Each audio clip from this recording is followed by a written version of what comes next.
Guys, good morning for today's video. Pupunta tayo ng Altabas, Aklan. March 1 na pala tayo ngayon dahil mamimili kami. Dadaanan naman ako sa lugar na kung saan nadudurog palagi ang aking puso. Pero syempre, wala akong magagawa dahil isa lang naman ang daanan. Hindi naman ako pwedeng lumipad, no? Para papunta ng Altabas.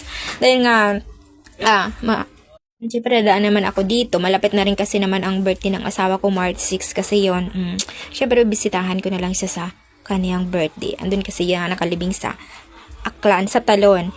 Bababa na kami na papunta na ng Aklan. Tatlo lang kami ng kapatid ko at saka yung kaniyang anak. Diba? Pinag-isipan ko talaga kung mag-voice over ba ako dito, maglalagay ng music. Pero, medyo nilakasan ko lang talaga yung loob ko. Matagal-tagal na rin yung panahon. Mag-4 na taon na kasi yung mga pangyayari, guys. Kaya siguro wala tayong magawa. Mamuhay na lang tayo talaga para sa katahimik ng kaluluwa ng asawa ko at para na rin naman sa akin. Dahil wala naman tayong magagawa. At sa atin pa rin naman patuloy tayo sa buhay. Kaya kung ano man yung mga pinagdaanan natin ngayon, mag-pray tayo at lakasan talaga natin ang ating loob. Yung nga pala sa nagbabay ako dyan, bandat sa talaga na aksidente.